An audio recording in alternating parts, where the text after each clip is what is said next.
I feel like I'm sitting up very high right now. You are. You are. That's better. Let's go. Okay. Who's going to do the intro thing? See if Tyler can get it right this time. Ooh, yeah, I like it. Show me how it's done. The master himself. I also like that. I've tried multiple times. We could try all three. Oh, I like that. We'll see what each other comes up with. Okay. So on 3. Okay. 1, 2. Well, who's going to say 3? So we start there. So like on 3, be like, welcome. 4. You know, like you just. Oh, I see. Like an impromptu thing. An impromptu thing. Yeah. I dig that. Okay. Okay. Okay. 1, 2, 3. Fit. 4. No. Welcome. Hi. I like lamp. Okay. I feel like this is going to go off the rails. We won't even get to the first name. 45 minutes and we'll still be working on this. Welcome to Did she say the? No, that's your part. Fit for moto. No. Wrong. Wrong. You got it.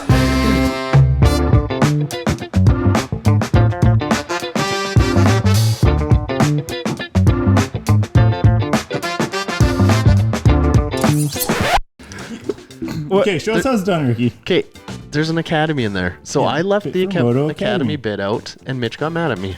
False. There's no proof of that. It's on YouTube and Spotify and Apple I've never Music seen things. it. I watched every episode. Yeah, he's never seen it. Grr, you edited it out. May Your have. magic editing skills. You Yeah. also did not get the memo on dress code today. Yeah. Well, I didn't wear pants like you guys, so Well, that's a good start. A little chilly for that, though. it is. Yeah. Speaking of chilly, it has snowed. Yeah.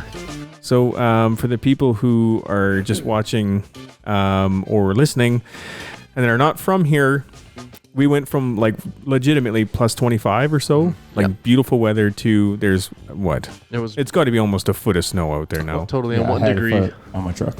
Yeah. Yeah. Ridiculous. Don't like that. Depressing, really. Yeah. So it cooled off, hence the toques. Well, in some ways, now I don't have to rake up all the leaves at my house.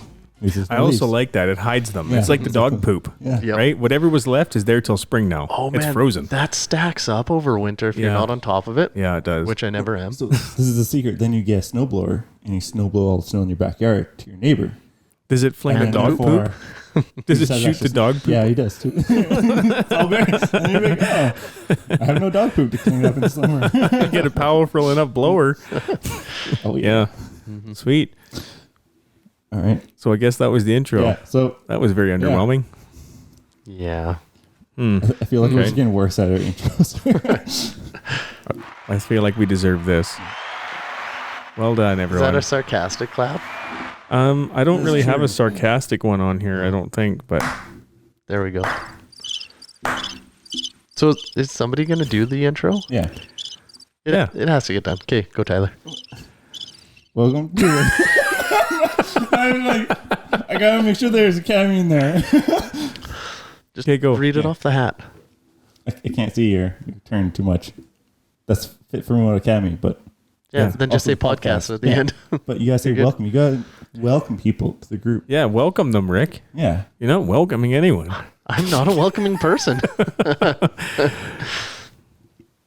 Welcome. Wrong. All right.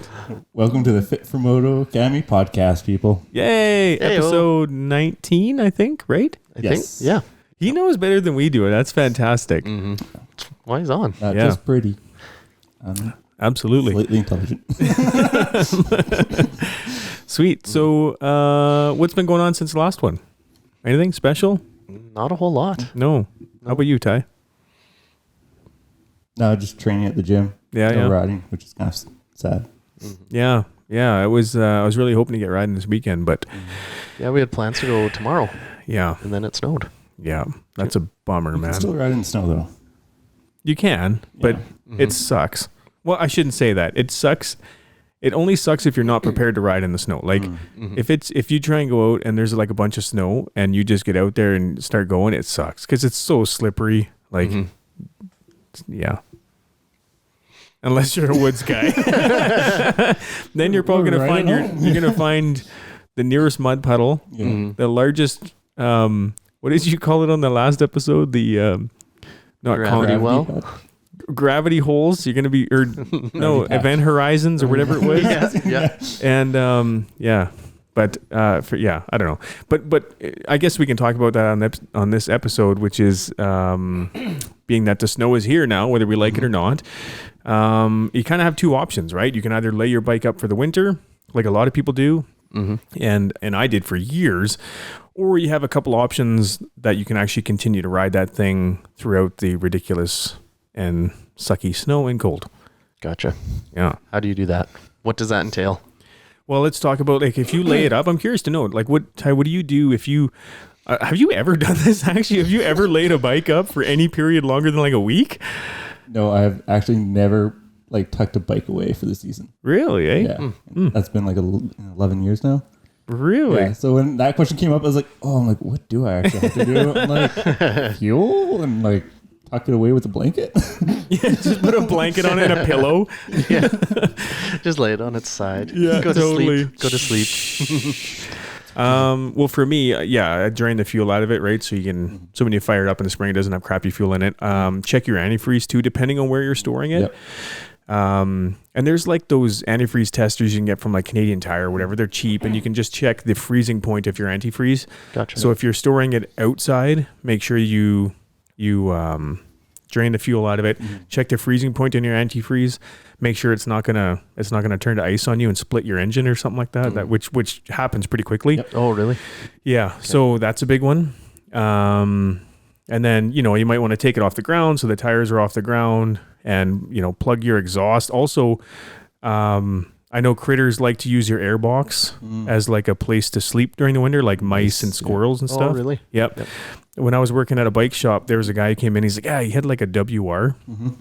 He comes in like 100% farm kid, right? Like I don't think the bike ever seen a day of maintenance in its life. He just would rip around the farm on it.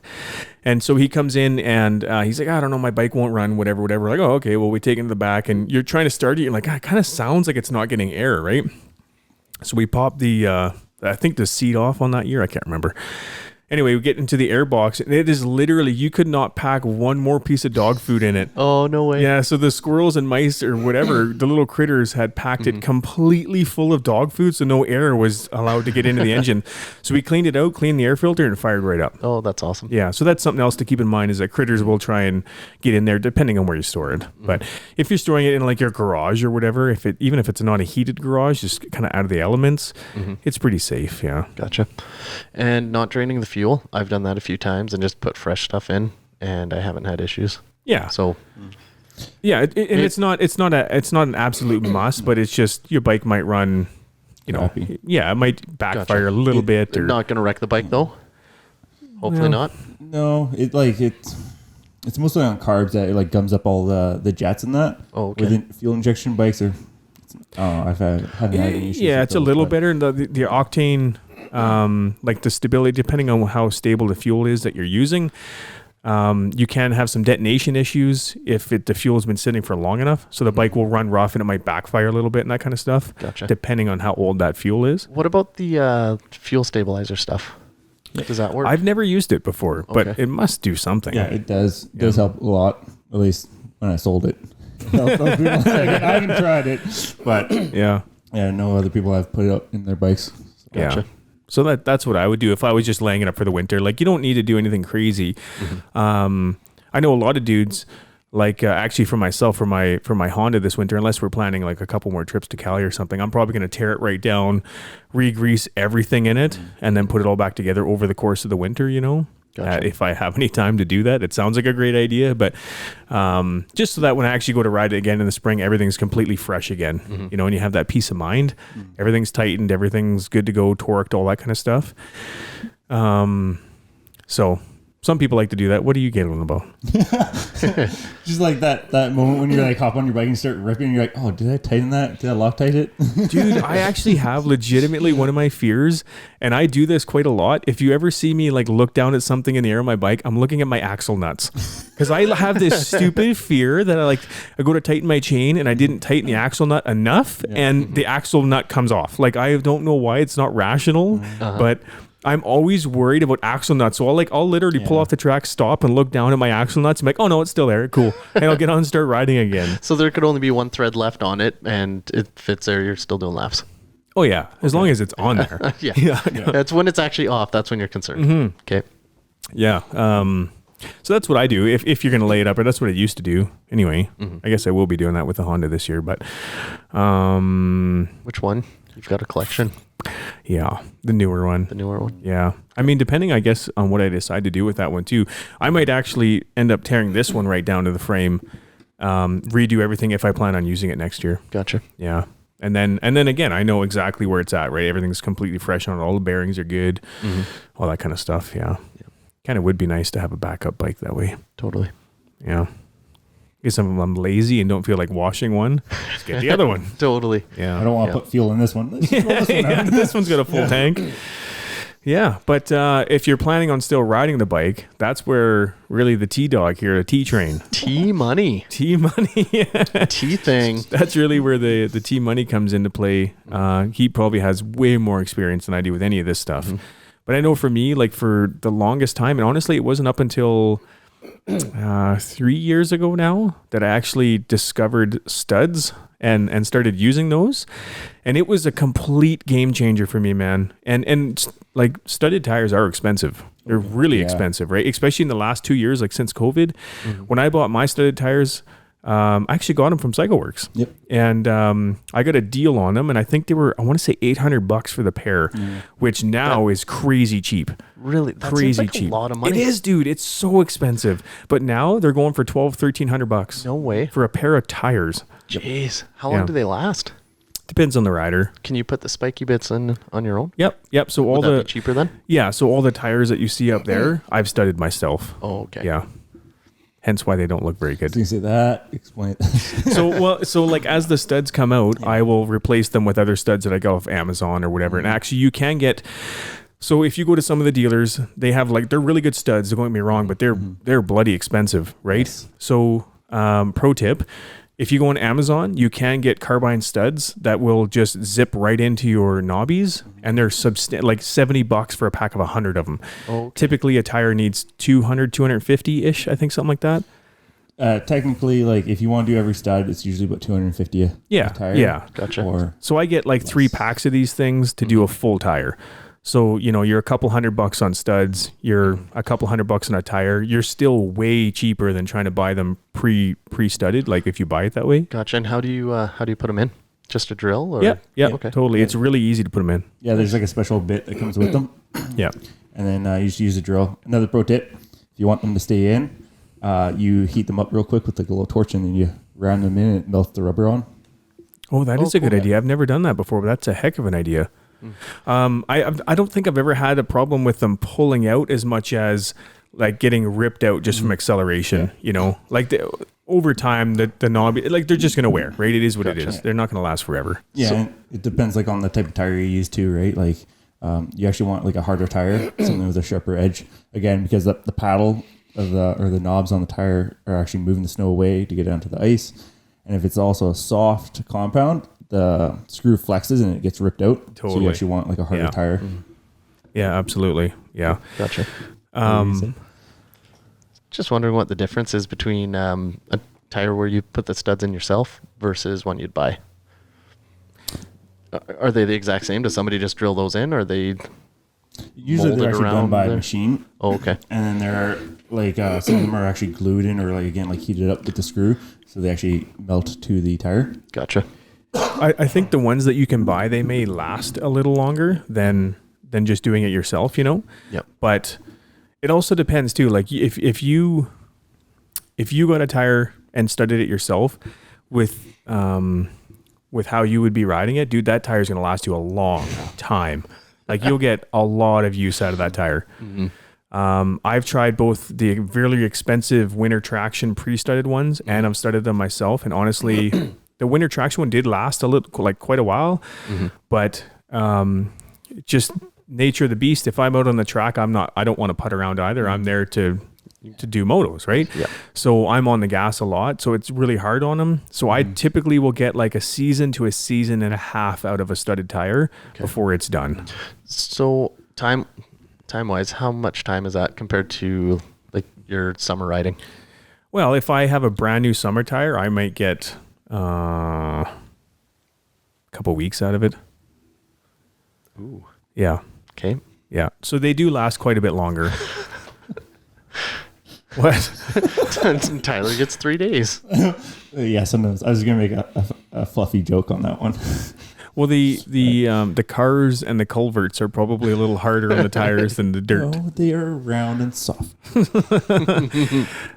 So that's been my experience, and honestly, Gotcha. like the riding on studs things was a game changer. One thing that I really didn't anticipate was just how much traction you get on those, dude. Like it is literally, and no joking, it's like you're riding on pavement. It's that Really? sticky. So all the big jumps on the pro track in Calgary, the Mountain's Edge jump, everything, no problem.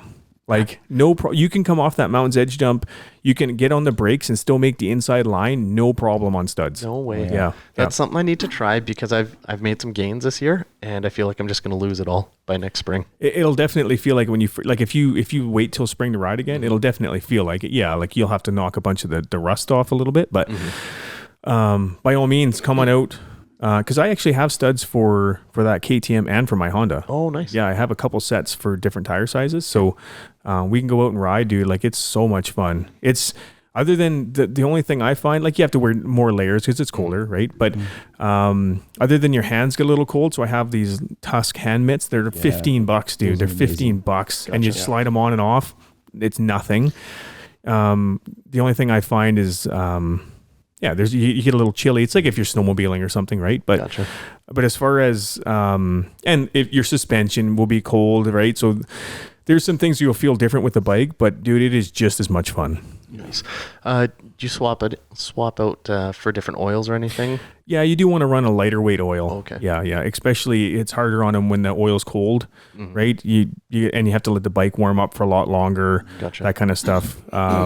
So like I'll fire up the bike and I'll let it warm up for the entire time that I'm getting ready. Gotcha. And even then it's not fully up to operating temperature yet. Same thing with the suspension. When you first go out, the oil and stuff's in, it's really cold and it's just going to take a bit to warm your suspension up a little bit so it starts to act normal, you know? And it warms up just by you riding? Yep. Yeah, absolutely. Gotcha. Yeah. So for me, big game changer, man. Like the fact that I didn't have to stop riding for 6 months of the year. When I look at it now, yes, riding on groomed water tracks is way more fun. But I can tell you, after I've been riding on studs for a month, I've kind of almost forgotten what riding on normal dirt is like, and I'm having just as much fun on studs. Gotcha. Yeah. You're still doing all the jumps, still railing corners, still super fun. Nice. It's also like a nice little mental confidence, right? Because you're like, oh, if I'm hitting this when it's icy out, right, in the wintertime, when it's dry, you're like, it's going to be nothing. Yeah, absolutely. Yeah. Totally. Yeah. So, and you don't lose, like, I'm telling you, dude, for all the fast kids in Calgary, they all were riding all winter on studs. Yep. Gotcha. So when the spring came around, all the kids that were kind of starting over again, they just kept hammering it all winter long. Oh, that's awesome. Yeah, it was really good. Tyler, can you do your weird stuff in the winter? The Endurocross? Yeah. Oh, heck yeah. Really? Oh, yeah. With studs, without studs? You can do it, well, both. Usually I do it with some studs. So this is why I usually just build my own tires, and then I also only run like 70 studs in the rear. Why? It's more slick. So you can like that's just back not around. no, that's Again, not normal. It's a woods thing, right? And then you can like wait the back end, and give me 50% traction. Somebody needs to Make it scary as shit, but also just a little bit of traction. Can we do a GoFundMe or something so you can get more studs? Studs and A car. lever perches and A broken car to how ride about just a on. new bike, guys? man, I want all the traction. Yeah. Well, but then again, it's that mindset, right? Like there's a lot of traction and that confidence being like, if I can accelerate and like clean this jump or this obstacle with this many studs, and it's like, it's kind of still slick. You're like, if it's dry, it's not even gonna phase you. Totally, I get that. I guess where I come from is when it's slick, right? My safety kicks in, and I'm like, not worth it. I'm gonna dial it back, because if I'm on the face of something and my rear tire slips out, I'm screwed, right? Yeah. So for me, it's just a safety thing where I'm like, I want all the traction so that I can safely hit these things that I'm trying to hit. Gotcha. Yeah, but that is a better recommendation, I will say. Yes, it's still very doable. And then. Like on the rocks and that, you just gotta be a little more on your clutch and kind of like don't let the back tire, because then you'll wear them down. Okay. I gotta imagine the rocks are really tough on those, huh? Oh, you think, right? And then you just get really good like swapping out certain ones when you wear them down too far. Yeah, and it's literally just put the drill on it and zip it out, zip the new one in. It takes seconds. Awesome. Yeah. Because I was thinking about Big Kahuna. I've focused all my riding on track. So for Big Kahuna, I need to be good to go, hit some rocks, logs, that kind of stuff. Oh yeah. Yeah. So, and you'll be on that same loop that I did last year. So it'll be nothing too crazy. You will have to get used to riding over some, because they did they even had a little chopped wood log pit and things too. Oh, yeah, they did. Yeah. Yeah. They had like a couple logs in there, and looking back, having done the Red Bull thing now, I think we talked about this before, but if I could take what I've done now on Endurocross and plant it back to that Big Kahuna, I'd be laughing riding over that stuff, right? But at the time, having never done it, I'm like, oh my God, what? How do I get over this thing? Even just one log, I'm like, oh God. And it wasn't even a big log. Now, because Tyler showed me how to, I just smash into him and keep going. Whereas I'm coming up to it and I'm like, oh God, how do I get over this log? And it was just like a normal sized log. And I'm like, oh God. And they're super far apart. They're not even close together, super easy. Yeah. But at the time, I'd never done it before, right? So yeah, it was difficult at the time. And that tiny little rock garden we had to ride over, again, just doing what I've done now, that's a joke to me now, right? But I've never ridden over a rock garden before, so I'm like, oh God, and I even crashed in it the one lap. So yeah. But we'll build up your confidence to get you there. Oh, yeah. Okay, cool.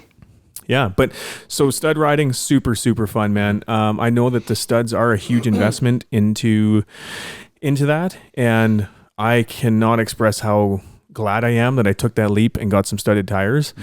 It's just so worth it, man. If you like riding dirt scooters, it is so worth it. Yeah. Gotcha.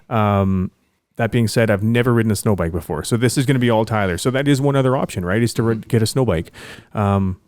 Snowmobiling is a lot of fun. I'll give you that. I would love to actually for us to rent some sleds or whatever and go out. It would be for a couple of days. It'd be so much fun. I don't know where I'm going or what I'm doing, so I'd have to go with somebody who actually knows what they're doing. But it is a lot of fun. Yeah, some of my best memories are on my old RMK hitting the mountains. What a blast, man. So yeah, if the snow bikes are even half as cool as you sleds. can rent the snow bikes or what? Yeah, you can rent snow bikes as well. Yeah, there's a lot of places. There's a couple places in Golden, and then Revy. I think Revy is full throttle or something like that. What do they want for those a day? Typically they're about $450 to rent, and then it's $70 for the Avi pack. So that's with the inflatable one with the shovel, the probe, and the beacon. Okay, yeah. Yeah, and they take really good care of their snow bikes. Is that right? You're not getting a clapped out. No, every night they get you have to bring it back and they have to do an oil change. Oh, really? I'm like, wow, you guys are actually after it. Yeah, that's pretty cool. That's pretty cool. The last thing you want is that thing to blow up on the top of the mountain, right? That would suck. Yeah. So, but no, snow biking, so much fun. I always have a hard time describing it. It's kind of like riding a dirt bike on snow. Nailed it. Hey! Nailed it. It's not really dirt bike because it still kind of has wheels. It's kind of all right, we're changing this podcast again. Get him out of here. Yeah, well, it's kind of like snowboarding or skiing, right? When you're in the powder, if you ever snowboard or ski, it's just super light, fluffy. The hardest part about snowbiking is literally coming to a stop. So when you come to a stop, naturally you always want to put your foot out like a dirt bike to stop yourself. Right. So as soon as you put your foot out, you throws you off balance and you tip over. Oh yeah, okay, Oh, yeah. gotcha. I would do that a lot. I could see. Mm-hmm. Yeah. And then yeah, so if you come to a stop, like usually you can drag your back brake a little bit, but it's like the track and the ski is about almost a foot wide, and it literally you're just planted and you just stay upright. So I do have a question. Yeah. Like I guess if you're in like deep powder, I can see the bike kind of floating around. Like I can imagine what that would feel like.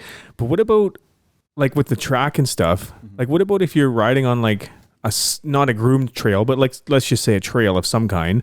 Like I get if it's hard packed is one thing, but like can you lean the bike over? Like, you know how on a dirt bike at any point you can lean it over. It doesn't matter what you're riding on, you can lean the bike over. Can you do that on a snow bike? Oh yeah. But I don't understand how the track handles that. It cuts into the snow and kind of holds it. Again, you're moving forward, so it's like I don't know how to describe that. Like, is there any flex in the track? Yeah, there's a little bit of flex. Same But with like ski, it's not. There's not like a lot of. No, like it's not like the bike and the track are moving independently. No. Okay. No, they're pretty upright. And like the problem with like snow biking is you don't realize how steep stuff is. And like I've watched like my sleighing friends like struggle on like side hills, and I'm like, why are they struggling? And I like look down, I'm like, oh, my handlebar's in the snow. Oh, and really? I'm like, look down, I'm like, oh, like half my ski's out. I'm like, oh, it is steep. Okay. There is a big, like the only other part that kind of sucks with snow biking, if you're not used to it, is when you ride the trail. It's like if everyone's ever like ice raced on the lake with like super sharp tires, how it like grabs you like road racing, right? You gotta kind of fight the bike. That's like riding on a trail. So like when you go to like lean left, you actually have to counter steer with the right a little bit. It's like it just grabs the track and wants to throw it down. Yeah, but then as soon as you touch snow, it's like effortless. Like you can ride with like one hand. Right. Yeah. And another cool thing about like trails is they can be like whooped out. And so like sometimes you can hit them really fast, like whoops on a dirt bike and just blitz them. Or you literally just hop off onto the side of the trail and you got like, it could be like 6 or 8 inches of fresh snow on the edge and you just ride in that and it's just super soft the whole way. Nice. Yeah. So I have a couple questions. Okay. With the track, like, so say you're like hitting whoops. Yep. Is the rear end of the bike, I get that it's longer with the track. I get that. But is it responding somewhat like the tire and the swing arm does normally? No, not exactly. Mostly because the track's so long, right? You don't have the same pivot point. So you actually need to get a little bit further back on the bike and realize that like a snow bike is about 11 feet long, right? Whereas a dirt bike is 7. So there's a lot of track behind you. So it's like when you hit whoops, you really just want to like get that front end light, and because the back will typically be like almost touching 2 whoops at the same time. Right. Yeah. Okay. Next question. Yep. Sorry, go ahead. What were you gonna say? Oh, there's also like it's not the same suspension travel on the rear as a dirt bike. Oh, it's not. Right? No. Oh. Because like typically like depending on the type of kit you have, sometimes it's just a metal rod where your shock would be. Other ones have like a little bit of a shock, so then you get a little bit of extra flex, but primarily all your suspension's in that track. Oh, is that right? Yeah. Oh, see, I didn't know that. I thought so the suspension's taken out then, or what? Yeah, so like where your rear shock would be on your dirt bike. Yeah. On like some manufacturers, they just put like a metal rod there. Really? Yeah. Oh, see, I didn't know that. I thought the suspension was still in there. Yeah. And then other ones, if you do like a lot of trails, they'll actually give you like you can buy a shock and put it in there, right? And it gives you like a little bit of extra flexness. Okay. Yeah. I didn't quite like the extra shock because I'm like I would get too much flex out of everything, and I liked it to be more rigid, so it's easier to kind of pop a snow wheelie. Yeah. Okay. Next question. All right. Sorry. Do you want to go, Ricky? Do you need your turn? You guys use your hands. I've got questions. I don't know where they'll fit in. Okay. What kind of boots do you wear? I wear snowboard boots. Okay. And then when I get into spring riding, then I can wear dirt bike boots. Okay. The snowboard boots get shredded on the pegs though, or what? Depending on the type of boot you have, they can. Yeah. But they're like nice and stiff and they're super warm. There are some guys that ride like dirt bike boots year round, but I'm like, I don't know. Hey, your feet might get a little chilly in that. Yeah. I've always envisioned snow biking being really hard on the dirt bike, like just constantly pulling hard on the engine. Like, in motocross, there's points where you're accelerating hard and that kind of stuff, but there's a lot of coasting and a lot of rolling around the track too, right? How like is the engine constantly under hard load? Like I just envision trying to push that track around. Like I envision it just constantly being loaded. So is it harder on the engine? Well, it seems like sleds were designed for that, where a dirt bike, they're just repurposing it. Well, and look at the size of a sled engine compared to totally. a, right? You got like 3 900s and cylinders. stuff. Yeah, compared to like a lonely little piston chugging along, you know? Totally. So there's definitely always like a load on it, but that's kind of also nice because like unless you're in first gear, it's very hard to like over rev and like be too high in your RPMs to blow up your bike. Typically, if you're doing that, you're doing something a little bit wrong. But is there insurance when you rent bikes? Yeah, there is. Asking for a friend. No reason. On completely side topic. Yeah. So there's definitely a load, and like you definitely are always in the high RPMs. Like I'm always in like second or third, occasionally fourth, depending on my gear ratio. The nice thing though is like, again, you don't have to worry about sucking in dirt, and so that won't wreck your bike. Occasionally you'll suck in a little bit of moisture. And so you can feel it, like kind of. Does it bog when it detonates? Sometimes, yeah. Right, or like when you go start your bike after like you've been around for like 2-3 days, you can kind of feel like it stick a little bit. Again, it also depends on what type of air filter you're running, and if you have a frog skin on it. And that we remove all of our foam because like you're sucking in so much that you actually suck your foam in. And you can actually suck pieces into your engine. It actually pulls that hard. Yeah. Oh, see, that just, it seems like that's hard hours on a bike. You want to rent a bike, you don't want your personal bike to be doing this. Yeah. So I don't know. If you set it up correctly, it's really not that bad. I've done multiple like hour or hundreds of hours on my snow bikes, and not even an issue. Really? Eh? Gotcha. Interesting. So primarily we do like a frog skin. So what it's is like that? We have like a milk cage, and then it's you know those covers you put on for your air filter to keep the dust off? Yeah, just it's like kind of like that. Yeah. It's like a filter skin. Yeah. Yep. It's a little finer, so it repels all water. And then sometimes we put like a silicone spray on it as well. So any moisture that does get on there just falls off. Right. And repels it. So you do that. Obviously, like you want to put like an engine blanket on. There's some great ones out there for a couple $100. You can go super cheap and use like an airbag. I did it once. An airbag? Airbag off a vehicle. Really? Yeah. It was actually my dad's idea. Kudos to him. Very smart. $10. An airbag? Yeah. It worked great. Nice. It looked like a diaper though on my bike. So after a while, it's just a giant baby. And then like on like 2 strokes, like wrapping the pipe, you don't want to use like muffler wrap because like when that gets wet, then it holds the cold rain, like sucks the heat off the pipe. So what I actually did is on my 2-stroke at the time, I actually put tin-foil around it, like wrapped it like a turkey, and then I put a carbon fiber pipe on the top. My other buddy, he did a crazy carpet, and like any snow that would hit just repelled off. Well, that's a good idea. So if your bike dies, you can just slide down on the crazy carpet. That's honestly, unwrap the exhaust. We're going for a slip and Let's slide. go. You may laugh, but a lot of people carry crazy carpets on their sleds and that too. Why? For that simple fact, like if you blow up your bike or your sled out there to get You back, just put the track on the crazy carpet and away you go. Yeah, you just pick up your shovel and you start paddling down there. Huh. Yeah. Gotcha. That's always another big fear of mine, though, is that something happening way out in the middle of nowhere. Like I've been out sledding before in the mountains in Revelstoke and whatever, and dudes detonate their sleds and they're going to get a chopper to come in and take it out. Yeah. Like that kind of stuff worries me, man. I'm more like, I'm fine with riding something that's not modded so that there's some security and it's not going to die on me. For sure. You know? The other thing though is like, so again with sleds, like it's 2 different types of riding. Sleds, you're doing big pulls usually, and like you're doing very open stuff. There are some very skilled guys that go into the trees, but with snowbiking, like you're not really doing those massive pulls. So you're not hanging up in those RPMs for that long. I think like the longest I did pull was about like 2 minutes, like a long like hard pull, and it was just to get to the next section to do a switchback. Anything after that, like I try to keep it down. Right. That's a little hard on the motor, but nonetheless. So with snowbiking, like you just want to find the trees and just jump in there and play. Oh, is that right? Yeah. So that's kind of the thing with snowbiking is more tree riding. Yeah, right. You see, like you can get into like very, very tight. I had to watch one wording there on that one. Very tight trees. Like honestly, like you're doing like riding in the woods, like tighter than that too. Like I'm not gonna fit through this, and it's just like somehow you're like wiggle your way through, and you're like, oh. See, that's me in even wide trees. Yeah, so like you're always trying to find the play in the trees and find like little jumps and stuff like that. Honestly, like for snowbikers, we typically go to where like snowboarders go because it Like you go to Nikiska? well, no, like I mean, like the type of the train that That like can't be legal. Don't tell people. It's on the chairlift dragging a snow bike up.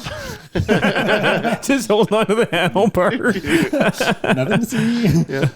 Yeah. So typically we go like where a lot of snowbikers go down, like backcountry stuff. Is again, it's tight and it's like it's the more technical, the funner it is. Yeah, for sure. Yeah. Yes, I agree. And okay, so here's the other thing. Sled. Well, both of you guys have sledded, right? Mm-hmm. So Yep. you know how like physically demanding it is having to jump side to side on sleds and like actually like use your body weight and stuff like that. Mm-hmm. That's not like snowbiking at all. Snowbiking is like For weenies. honestly, it's like one day of sledding is like 3 days of snowbiking.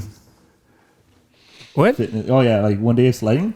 If you do 3 days of snowbiking, that's like equivalent to one day of So snowbiking is much easier than sledding. very. Oh, is that yeah, right? Eh? Unless you get stuck. I was They don't expecting that to roll be the other way same around. way. Yeah. They're very flat on one side, so when you get stuck and you try to flip it, and you gotta flip it again. Gotcha. Right. But yeah, no, it's like you get a little bit of arm pump, but again, like most of the time you're sitting. If you're doing like jumps or like whoops, then you're kind of standing. Right. But it's kind of just roll the throttle along and just start playing. The cool thing about snowbiking as well is it really teaches you line choices and like angles of the hills, like side hilling, and like committing to things, being like, okay, I got a side hill through these tight trees, right? And usually you find yourself in a nice little pickle at like a 4 o'clock drop, and there's a cliff on one side or a river, and you're like, you have to commit, because again, it's like if you half-ass it, it's so much work to get a snowbike unstuck or like back it. You can't. There's no reverse, so you have to like drag it, and you're like, I don't want to do that. Yeah. Mm-hmm. Yeah. So commitment, like it helps with a lot of line choices. At least for like if you're an enduro guy, it helps a lot. Yeah. Yeah. Gotcha. Yeah. So let's talk cost, because Yeah. I feel like studded tires are cheaper than a snow bike. Yes. Yeah, I would think so. You know? Yeah. I would say like with everything, if you were like winter riding with, let's say, brand new tires and like you did the mitts and some other stuff, you're probably maybe $2,000 or so, right, for costs. Are you talking like just on studs? Yeah, it's studs, right? So Yeah, like brand new yeah. tires, like you Yep. do the Tusk mitts and everything else. Yeah. Maybe 1,500 something, Yeah, somewhere a in there. couple like hot pockets in certain areas to keep parts warm. I just throw in a couple layers, like, and I have in my boots, I have like a one size bigger set of boots, and I'll wear like really thick wool socks or whatever. I have a couple layers on, and like, dude, I am sweating like crazy while I'm out riding on studs. Gotcha. Yeah, I wear like for like dirt biking in the winter, it's like wool socks, like a thin pair of long johns, like a thin like long sleeve shirt, and my dirt bike stuff. That's it. Yeah. That's And enough, like eh? I am just drenched in, like, especially if you do wood stuff, you're like, Oh yeah, soaked. dude. It's so much work. yeah, So with snow bikes being that much easier, you'll need blankets, a poncho, a whole bunch of stuff to keep you warm. oh yeah. A Mexican poncho. Heated jackets. Until someone decides to get stuck, and then you're like, oh, I dressed way too warm for this. And you gotta like delayer.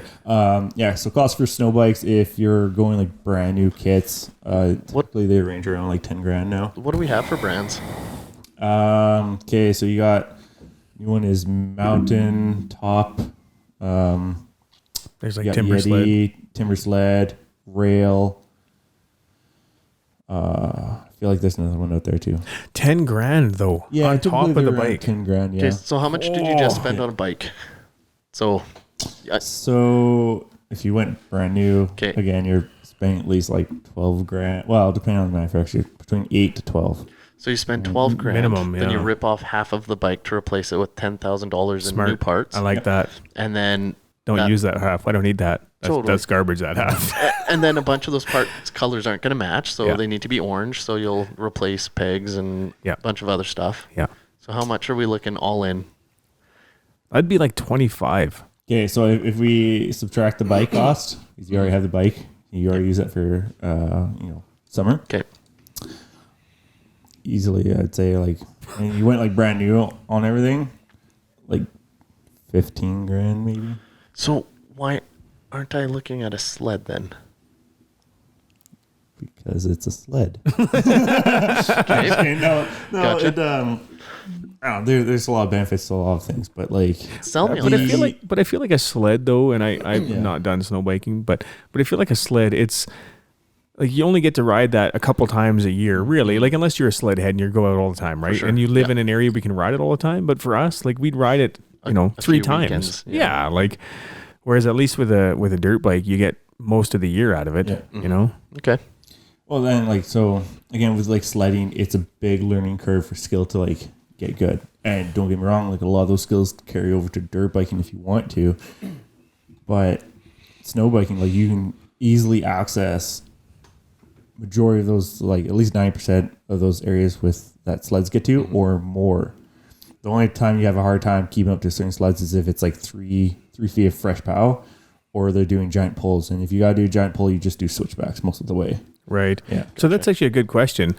Like with a sled that's got like, you know, a 168 on the back of it or something, right?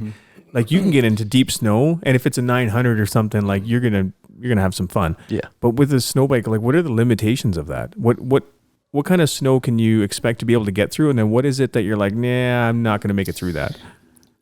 So the deepest day I think me and my buddy Kevin have hit was like 4 feet of fresh pow. Wow.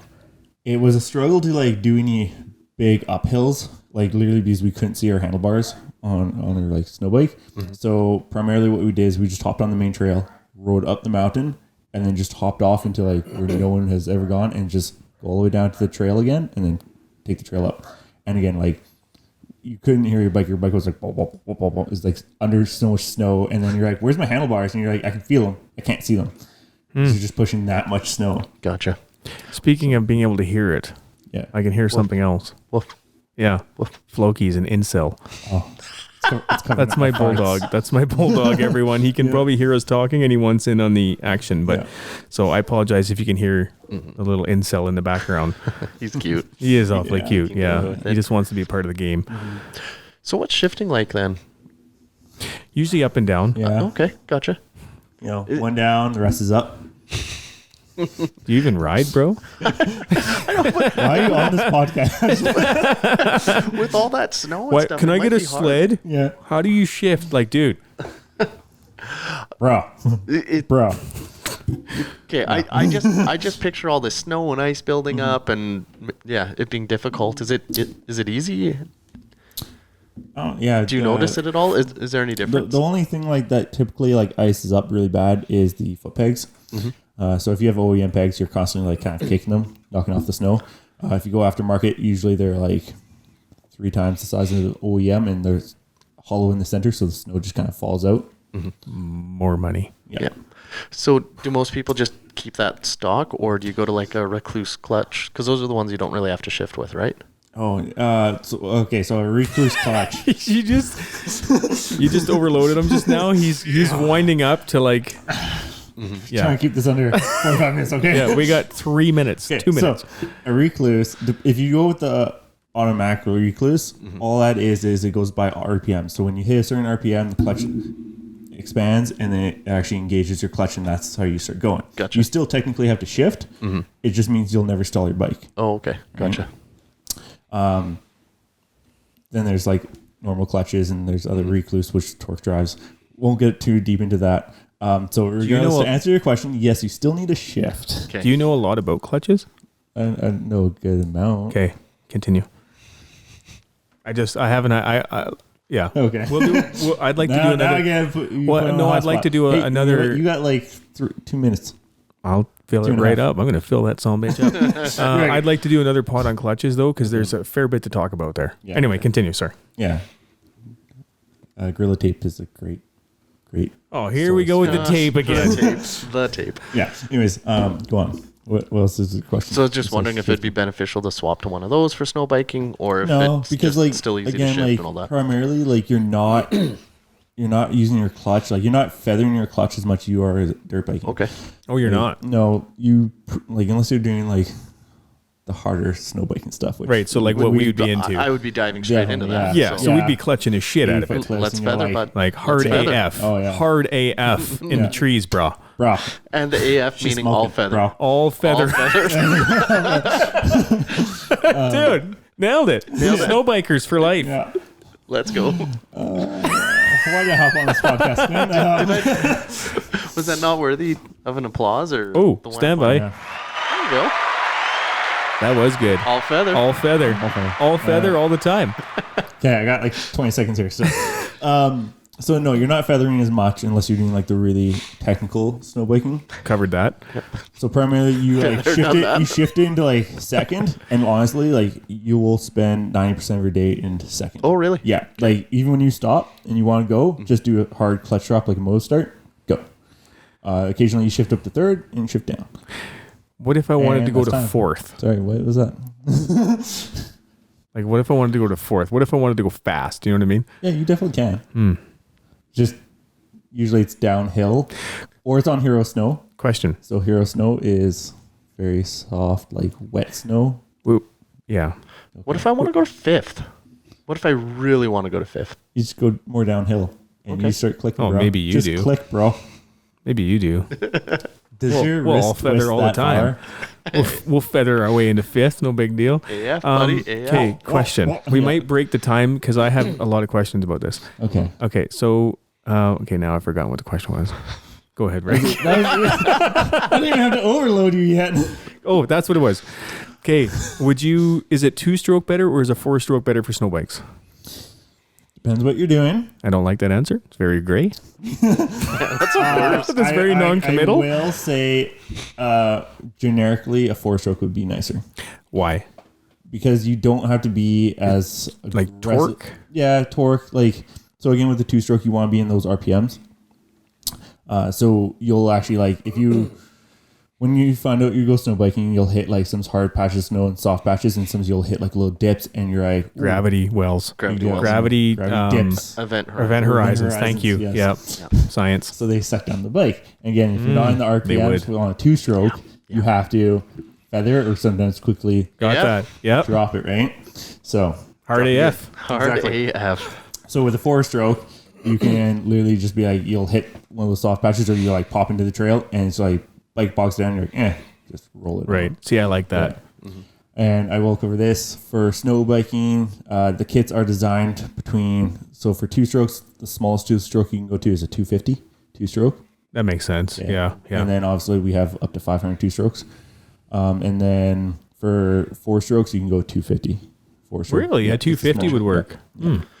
You would think though you'd want a 450, like just for power. think so, yeah. Right? Yeah. But then it's also, does weight become an issue though? Yeah, it does. Again, like the generic, like the mass rotation of the piston and everything takes a big factor. So again, if you're Mass playing rotation.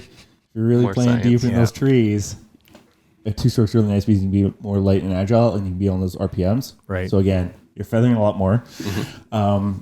But We're good at that. yeah. So 4-strokes though, like they're a little bit more consistent, especially when you have to jump or drops, right? It's Right. like again. Yeah, yeah. And I mean, we kind of talked about this in the last pod too, but I feel like that's one thing that I really do like about 4-strokes is just how consistent they are in the Yeah. power. There's no yee, right? And it kind Yeah. of takes off on you. So, and like here's the other thing. So like snow biking. So on a dirt bike, when you do a big jump or whatever, right? When you land, you snap the throttle to stiffen up your suspension typically, right? And then that way it also drops the back end a little bit, and then you can land and be on power going out. With snow biking, you don't want to do that because like the track's so long. When it touches, it's gonna like slam you into that snow, and then typically your body's not strong enough to stop your Speak for face. yourself. Yeah, I was going to say Yeah. Rick's might. I know. Thank you.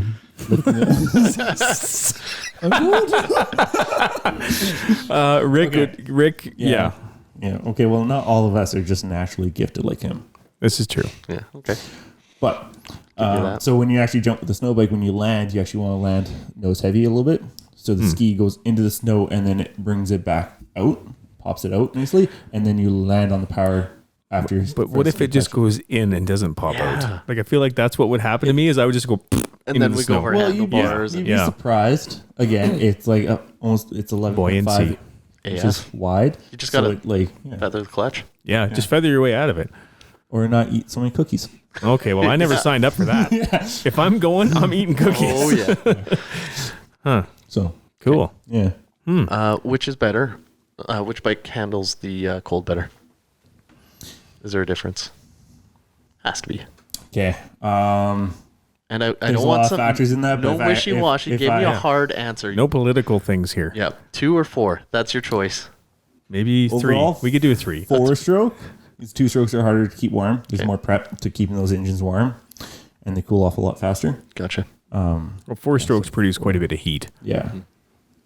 But that being said, it's pretty easy to blow like a case on a 450 or like a 4-stroke. Yeah. Because of the heat. Yeah. Right? So because like again, a lot of people are like, oh, it's just riding for like, you know, an hour and a half, but I stopped for like 5 minutes and they fire up their bike and they just go right away. It's like, no, like again, if you don't have an engine blade, it's always around a cold and always being like cooled down. So you want to fire up your bike and you just want to sit there for a couple of minutes.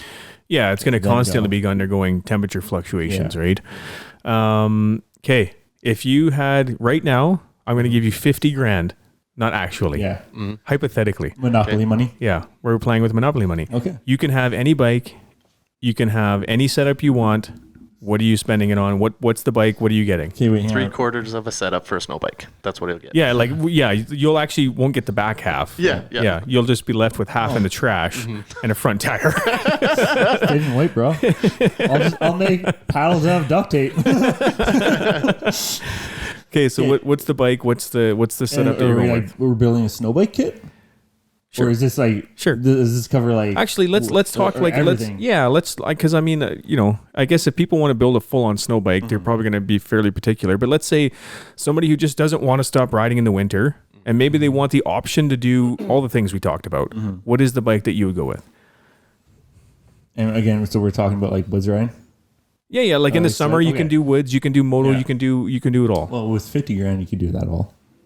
Well, you can't have multiple bikes though. You get one bike. I get one bike. Yeah. And then I have to change Why are you making it. this so difficult? Ricky, Just let me- it's do very you understand the vague question? rules. Absolutely. I would get a KTM 450 something or other, and I would get a timber What slip model, bro? boom, like Bro, that. Models matter. What did he just say? Can you Model. decode? I will declone this. Marbles matter. Marbles. I blame the mustache. You got in the way of the mic, okay? Holy! I thought I was retarded. We're both retarded. That's why we dress Can the you same. decode the hieroglyphs of what he just said? Because I have no idea what he just said. Marbles matter. Okay. Still, my question stands. What does that mean? I don't know. I don't think anyone knows. Tyler, do you know? No, I don't. I don't know why I say some things sometimes. Marbles matter. You gotta have big marbles. Okay, so what is it? You get one bike, and it's got something you're going to ride for the next 2 years. What is it? Years. It's got to be able to do enduro. It's got to be able to do moto. It has to do everything. Yeah. And we also you can't like you have 3 seconds. Okay, I would be. It'd be a Tune in next time for his answer. 302 stroke. A what? Because a 302 stroke. Oh boy. I see. Honestly, it's tough, but just because I like when you want to do that stupid hard enduro stuff, the 2-stroke's a lot nicer. Yeah. Yeah, His heart is with hard enduro. It really my is. heart is with struggling. Yeah, Yeah. I love well, it, that's why you pick 2 strokes. and that's why I hang out with you guys. Struggle bus hanging out with us. I think I'd probably go with a KTM 450 XCF. That's probably what I would boy. get. Because I feel like I can moto down pretty hard on that, Yeah. right? Suspension wise, I could get that dialed. I don't know. Actually, I shouldn't say that. See how hard it is? Probably. Well, I'm just thinking in the Oh, trees. look at In the that. trees, that would suck because it's a Yeah, big machine I know, in the right? trees. So I might go with the 350 4-stroke, the Yeah. XCF 350, Yeah. and that I feel like I would still have fun on a moto track. I'd still be able to, get it around the trees fairly well. That is. Still have some power, But That's my I would favorite go 4-stroke. 4-stroke though. I would go Yeah. 4-stroke. Now, did you mention the snow bike setup you'd get? Did you only half answer the question? He did. He failed. Well, You're fired. You guys asked me about a bike all around. Okay, what kind of snow bike stuff would you get? Yeti. No, Is that a actually- thing? Do they do snow bikes? Yeah, they do. Oh, nailed it. That's a Canadian company actually. Yeah, Obvi. these I knew Snow that. MX.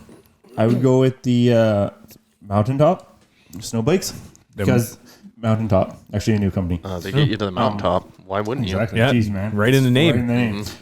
Mostly because they're it's actually built, or it's very similar to timber sled, so they're really strong, which is nice, especially when you want to throw your bike off certain cliffs. No, we don't do that anymore. So, We've talked you out of this. Snowbiking, we will get you there. You Trust can't me. just We will throw get them you off there. cliffs. Anyways, I just spent 50 grand on the setup. Let's but hug they're it. nice and Launch light. it. Send Yes. it. Launch it. Dude.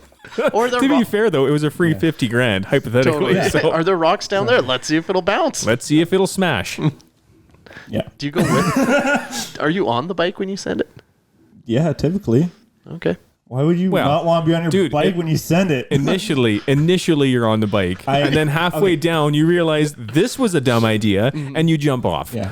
So I've seen the videos; they're all over Instagram. I'm gonna make fun of my buddy for this one, Kevin Hasenberg.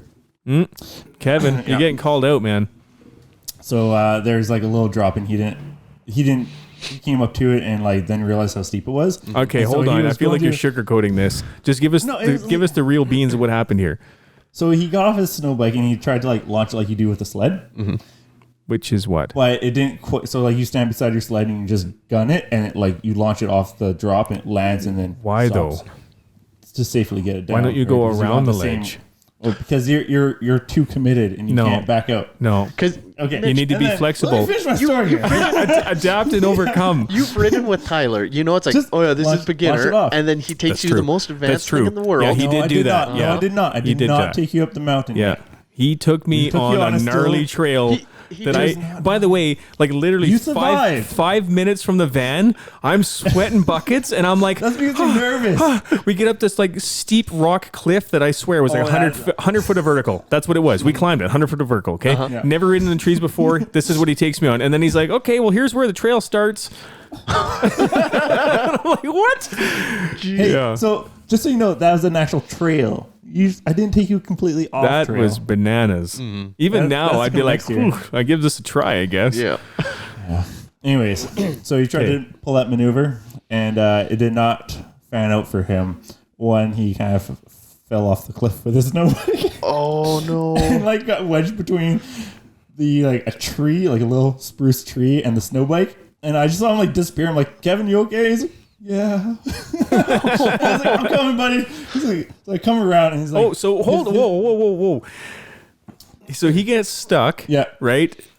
Tyler's like, didn't like that. I'm going to go around. So there was a way to go around. That's what you just said. Yeah, but he was already too committed. And I'm like, I'm not going to jump my snowbike off over top of him because Right. I was like, no, of course you're going to go around like a normal person. yeah. So I came up and then I just took a video and laughed at him for a while because his long darted his snowbike right into the snow. But dude, I thought it the buoyancy. I thought it just came up again out of the event horizon. Nose first, So- you ride right out. Just throttle it out. Bud. Throttle it out. It'll come up just like a ship in the water. Oh, man. Buoyant. It's buoyancy. It This will, is science. if the angle's correct.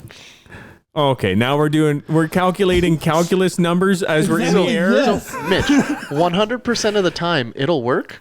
Only if the angle's 90%. correct. It's all about the angles, bro. You're gonna have to have a watch calculator on the way down and just crunch some numbers quick. Like get the tangent the angle, protractor. the As you launch cosine off, angle. you're like riding down, carry the one, subtract the two. Throttle brake. I messed it up. The cosine was actually 2 degrees more. Oh, Yeah. oops. Yeah. Exactly. My Oh, well. bad. See, I Snow don't. samples. Or you could just Anyways, go around. Yeah, so then I had to like pull the snow bike off of him, and he snapped off his front fender. It was, Ooh, like, Ronnie Mack in it. Yeah, Yes. I like that. That's classy. That was a good day. I guess the front fender isn't really doing anything though on a snow bike, No, right? no, So why do you guys keep it on? all for show, bro. Just And aerodynamics to help you with those But I thought you want to take it off so it's lighter. always. I challenge you to ride your snowbike sans fender from now on. Yeah, I do that quite often. You should. Yeah, but that's not probably by choice. It's And from the. I usually break Yeeting off it. the side panels because like when you're especially on like again you don't take a normal trail up because you're like I'm on a 'Cause why snow would bike. you? Exactly. Yeah. I'm gonna have fun right off the parking lot, and so you'll like start jumping off the sides, and when you land again the snow is quite deep. I And you don't do a want big to jump, go with and it you. just like pulls it off sometimes. So you guys zip tie those back on. No, Mitch, do see. you want to go snowbiking with me and not Tyler? Yes, we will This does stick not to sound like some fun with normal him. trails where we're not ditching fenders and going off cliffs and yeeting it into rocks. Oh, so straight out of the parking lot. we're going to go down a waterfall. Let's go. You laugh, but it's true. I know. I know it is. That's why I don't want to go with you. The worst part is like 4 o'clock. You always do a 4 o'clock drop. No. What? Okay, back up. What is a 4? Why is the time significant to have to do this? Because usually around 4 o'clock, you're like, you know what, I've had a really good day. I'm going to start heading back. And because like, depending on what time of the season it is, usually it's getting really dark around that time. And then as you're coming back, you're like, you know, it's such a good day. Like, let's just play on the way back. And then you always hop off trail. And then you find yourself jumping through creeks. See, I wouldn't go off trail. I'd be like, no, because I'm going to land in a creek. Totally. And you get stuck in the creek. It's 4 o'clock. It's dark. It's getting cold. Yep, bears are going to eat you. I'm hungry. You know the and now trails the bike's broken. right there. Yep. Yeah. Great. I got no fender. Now I look like Tyler. And I need to show back up to camp like this. Yep. Huh. Yeah, I had a really good 4 o'clock drop there with Steve. I don't like the name 4 o'clock drop. Oh, dude. It was like... Sounds like you're going poop. Sorry, guys. I got a 4 o'clock drop coming.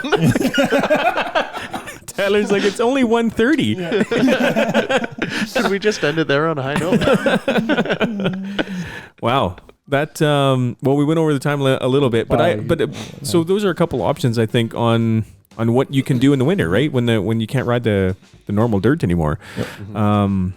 The snow biking does sound really fun. I would actually like to give it a try. I'd like to go rent one, and I don't know that I would want to drop, all in $25,000 or more, realistically, right? Because if you're gonna get a new bike, that's 10 to 15 grand, and then I'd say if you're like a competitor and like you race throughout the summer, like your money's better off spending like studded tires. Yeah, totally. Right? Yeah. If you just want something different, like don't get me wrong, like you will have a lot of fun on a snow bike. But I'd like to go money wise, it's like I'd like to go out for a day or two and try it for sure. I think that would be a lot of fun. Yeah, I think we'll that'd wear tutus. And a squirrel, I want to wear a squirrel costume so bad, snow biking. Oh, that's Just a good because I'm idea. gonna be like dipping in and out of the trees. Yeah. And, I bet you we could run into Harry out there. Yeah, we could. Ooh, Yeah, Harry'd he's probably not be. stealing my snow bike. He'd probably try. Probably. He He'll probably can't take keep it. up to me. No, he's gonna try It's though. good, bro. Yeah, he will. Yeah. Well, that's an hour. Yeah. Cool. An hour of how you can ride in the winter. Mm-hmm.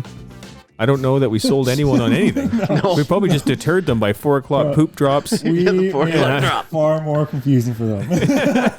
Yeah. But yeah, I mean, if you're into dirt biking and you're looking for a way to keep riding it somehow or another throughout the winter, I think those are some good options. Yeah, something I want to try. Yeah, absolutely. We'll definitely get you out on the studs, dude. Like, Yes. it's so much fun. Yeah. I think you'll be shocked on how much like dirt it is. Oh, that's awesome. And I'm pumped. Get you out on the lake too. Okay. And if there's anyone that can take Mitch and I snow biking as a Please tour DM guide. us. Yep. Tyler scares me. He's like, that actually hurt. Heisenberg, this is your moment. Yeah, but when I first got on studs, I thought they were going to be like slippery. Like I thought I'd be just spinning everywhere and not that much fun. Yep. But I actually have a video of the very first time because I did a video on the YouTube channel, but I have some video of the very first time I went on studs. And that was after I bought the bike from you at the dealership. Oh, really? Aw, Yeah. cute. Literally the bike was brand spanking new. Yeah. Hadn't ridden it yet, and it had brand new studs on it. Awesome. Yeah. Awesome. But anyway, and it was like, I just couldn't believe how much like riding on normal dirt it actually was. It was a lot of fun. So I'm looking forward to getting you out there and getting you trying Yeah, it. I'm pumped to try it. Yeah. Let's go. Let's go. Be cool. Okay, well, thanks for watching, everyone. Thanks for listening. And that was episode 19, What to Do with a Bike in the Winter, I guess we'll call 19? it. Something like that. Wasn't 18? 19? See, I've forgotten again. Yeah. I'm going to write it down for our next one. Yeah. We're just gonna, there we go. All right, man. Well, thanks again for everyone for where can people find you? I guess we should do that part, hey? Do you guys even remember? Tyler went to the land. You're actually getting better at it. That's close. That was a little smoother. Do you remember? Wendy. Yeah. 141. Yeah. Wendy at 141. Hey, yo. Yeah. No. Tyler Wendon Linden, Hey, 141. I need a number. What's my number going to be? Oh, I thought you had one. Yeah, it's double yours. Yeah. 626. Can Yeah. I keep that? Send it. Okay. I like that. Gotcha. Yeah. So what are you, Ninja? Ninja Dust. Oh, dude, we forgot to get into the story of how you got it. We're like Yeah, 20 some minutes Yeah, over. okay, the next You can one. The find me next at, one. Tyler_Wentland at 141. Tyler_Winland. Wentland. I found your YouTube page. Oh yeah, That's good. There's good stuff on I there. know, right? You The need to pit update bike it more. race, dude, that was good. Put more stuff on there. It's good. Well, now that I have you guys, Yeah. Content for days. Yeah. Days. it's just shenanigans. Yep. We should get pit bikes. We totally should get pit bikes. Yeah, I'm down for that. Yeah, Be fun. I think so. Race. Mitch, Sweet. All right. where are you at? Yeah. Bruh. I'm here Drop with your you handle, guys. bro. Oh, my handle. Yeah. My handle T-Train. Fit for Moto. Pretty straightforward. FIT, the number 4, MOTO. Nice. Yeah. That's kind of across all platforms. Perfect. Yeah. Easy beans. Yeah. Cool. Well, thanks for tuning in, everyone. We're gonna shut off Tyler's mic now. And Thanks for joining us. thanks everyone. We'll see you guys in the next one. Bye, everybody. Bye.